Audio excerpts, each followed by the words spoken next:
Friends welcome back to channel. இன்றைக்கி நம்ம சேனலில் ஒரு மணி சேவிங் டிப் தாங்க வந்து பார்க்க போகிறோம். ரொம்பவே சிம்பிளான மணி சேவிங் டிப் தாங்க நம்ம பார்க்க போகிறோம். நீங்கள் டெய்லி வேஜஸ் வாங்குறீங்க, என்னால் எதுவுமே சேமிக்கவே முடியல, என்னால் நிறைய சேமிக்க முடியல, ஆனால் நான் ஏதாவது கோல்டு வாங்கணும் அப்படின்னு நினைக்கிறீங்கன்னா இந்த டிப் உங்களுக்கு ரொம்ப யூஸ்ஃபுல்லாக இருக்கும். ஸோ வீடியோ ஸ்கிப் பண்ணாமல் ஃபுல்லாக பாருங்கள். நீங்கள் நம்ம சேனலுக்கு புதுசுனா சேனலை சப்ஸ்கிரைப் பண்ணிக்கோங்க. பக்கத்தில் இருக்க பெல் ஐக்கானில் ஆல் என்ற ஆப்ஷன் சூஸ் பண்ணிக்கோங்க. நான் எப்பயுமே சொல்கிற மாதிரி சேவிங்ஸ் தாங்க ஃபஸ்ட்டு ஒரு 10 to 20% உங்களோட சேலரிக்கு தகுந்த அளவுக்கு நீங்கள் சேவ் பண்ணிவிடுங்க. உங்களோட சேலரி அதிகமாக இருக்குன்னா ஒரு 20% வரைக்கும் நீங்கள் சேவ் பண்ணலாம். இல்லை கம்மியாக இருக்குன்னா ஒரு 10%ஆவது அதுலேருந்து சேவிங்ஸ்க்கு ஃபஸ்ட்டு எடுத்து வச்சுருங்க. எப்பயுமே சேமிப்பு தாங்க முதல்ல பண்ணணும், அதுக்கப்புறம் தான் இருக்கிற செலவு எல்லாமே பண்ணணும். நீங்கள் செலவு பண்ணிவிட்டு சேமிக்கலாம்னு நினச்சிங்கன்னா கண்டிப்பாக சேமிக்கவே முடியாது. அதனால் எப்பயுமே நீங்கள் சேமிப்பை பண்ணிவிட்டு அதுக்கப்புறமா செலவுக்கு பிளான் பண்ணுங்கள். நம்ம சேனல்லே நிறைய மணி சேவிங் டிப்ஸ் வந்துருக்கு, அதையுமே பார்த்துருங்க. அடுத்ததாக ஏதாச்சும் ஒரு இதில் உங்களோட சேவிங்ஸை இன்வெஸ்ட் பண்ணுங்கள். ஏதாவது ஒரு சீட்டு போடலாம், இல்லை கோல்டு வாங்கி வைக்கலாம், இல்லை கோல்டு சீட்டு கட்டலாம். இப்போ நான் சொல்ல போகிறது மந்த்லி நீங்கள் ஒரு கோல்டு சீட் கட்டலாம், இல்லைன்னா வருஷத்தில் ஒரு 2 கிராம் கோல்டு காயினாவது வாங்க முடியுங்க. அந்த மாதிரி ஒரு டிப் தான் நான் சொல்லியிருக்கேன். ஸோ வீடியோ பிடிச்சிருந்துச்சுன்னா லைக் பண்ணிடுங்க. உங்களோட சேலரி எதுவாக இருந்தாலும் கண்டிப்பாக இந்த டிப் உங்களுக்கு யூஸ்ஃபுல்லாக இருக்கும். இப்போ நம்ம அந்த மெத்தட் என்னன்றதை பார்த்துடலாம். அந்த மெத்தட் என்னன்றதை பார்த்துடலாங்க. இப்போ நான் ஒரு மாதத்தோட 31 நாளை எழுதியிருக்கேன். இதில் எப்படி சேவ் பண்ணுறதுன்றதை பாருங்கள்.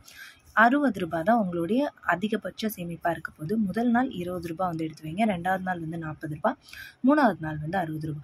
திரும்ப அதையே 3 நாளைக்கு ரிப்பீட் பண்ணுங்கள். 20 ரூபா, 40 ரூபா, 60 ரூபா.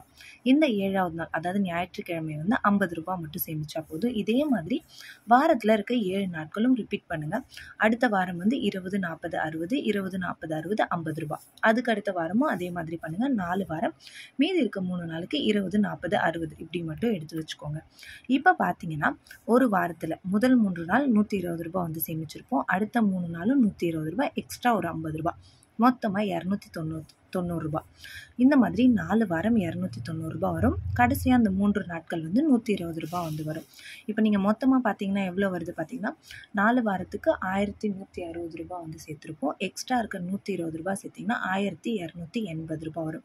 நீங்கள் மாதம் கோல்டில் 1000 ரூபா கட்டினீங்கன்னா 11 மாதம் நீங்கள் கட்டிக்கிட்டே வந்துடுங்க. 11,000 ரூபா இருக்கும். மீதி இருக்க இந்த 280 ரூபாயை ஒரு உண்டியலில் நீங்கள் சேமித்து வச்சிங்கன்னா கண்டிப்பாக வருஷத்தில் நீங்கள் தங்கம் வாங்கிட முடியும். ரொம்பவே எளிமையான மெத்தட். நீங்கள் டெய்லியும் சம்பளம் வாங்குறீங்கன்னா கூட ஒரு 20 ரூபா, 40 ரூபா, 60 ரூபாய் எடுத்து வைக்கிறது ஒரு பெரிய கஷ்டமாக இருக்காது. கண்டிப்பாக இந்த மெத்தடில் ட்ரை பண்ணிவிட்டு எங்கே உங்ககிட்ட ஒரு கோல்டு காயின் இல்லைனா கோல்டு ஸ்கீம் ஆரம்பிக்க முடியுமோ அங்கே போய் ஆரம்பிச்சுட்டு வருஷம் கடைசியில் நீங்கள் ஒரு கோல்டு காயின் வாங்கிடுங்க. கண்டிப்பாக இந்த மெத்தட் ரொம்ப யூஸ்ஃபுல்லாக இருந்திருக்கும்னு நினைக்கிறேன். வீடியோ பிடிச்சிருந்துச்சுன்னா லைக் பண்ணுங்கள், ஷேர் பண்ணுங்கள், கமெண்ட் பண்ணுங்கள். மறக்காம நம்ம சேனலுக்கு சப்ஸ்கிரைப் பண்ணிவிடுங்க. தேங்க்யூ.